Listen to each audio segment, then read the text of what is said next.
First of all, I would like to thank God Allah Subhanahu wa Ta'ala who has been giving us some blessing and mercies, so today we are in a good condition. Not forgetting the salawat and salam we pour out to the Prophet Muhammad Sallallahu Alaihi Wasallam, who has brought us out of the dark ages to the era of light bright today, namely Islam.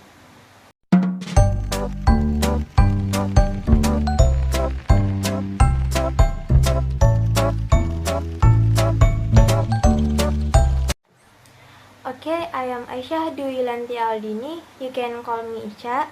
I'm a student from English Education Department, Class B of Tarbiyah and Teacher Training Faculty of Al-Din State Islamic University of Makassar.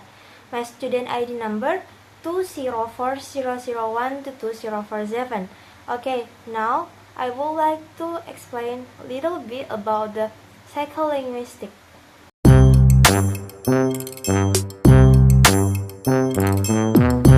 I think, yes, there is a strong connection between language and human mind. People often view language as a reflection of their mind process. The human mind uses language to organize and express ideas. Communicating mind, feelings, intentions, and goals is influenced by psychology. In cognitive psychology and linguistics, language is a structured system. It serves as a tool for communication, where the aim is to produce and share information. Language is often studied to understand how the brain processes information.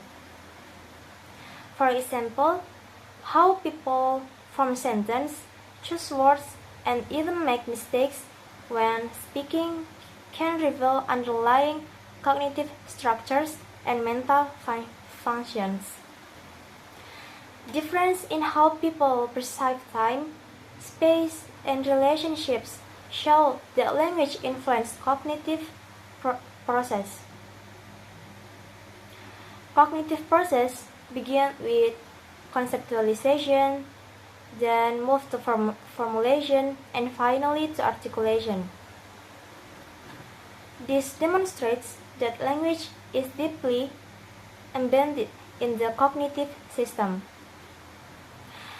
Having knowledge greatly impacts a person's ability to produce language.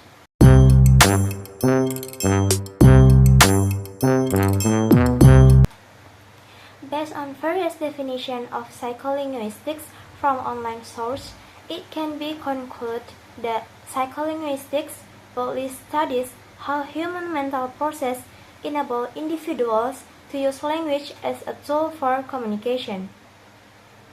Psycholinguistics examines how our minds work when we speak, listen, read, and write. We can see that it explores how our minds allows us to interact with others through language. However, in my opinion, these definitions are still quite general and require further, more detailed explanation.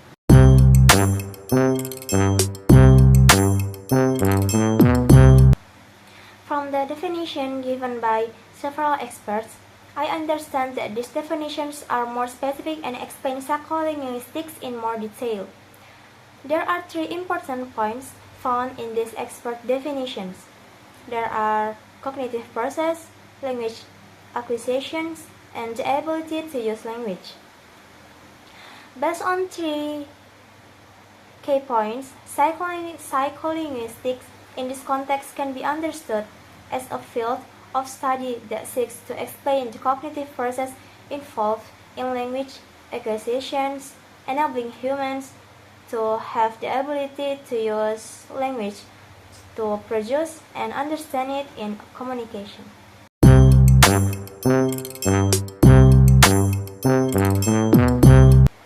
Based on the two sources of psycholinguistic concepts, at first, I lean more towards the concept from the online source because the explanation was more general and easier to understand.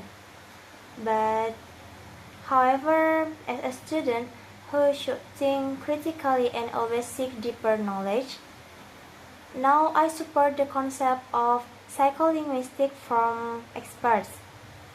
This is because the experts' explanation provide a more detailed understanding, which helps me better comprehend psycholinguistics.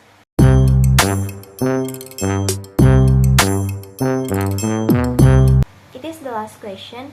In essence, psycholinguistics offer a valuable theoretical framework for language teachers, providing insight into learning process, effective teaching strategies, and improved language learning outcomes. By applying psycholinguistic principles, teacher can create more engaging, effective, and personalized language learning experience.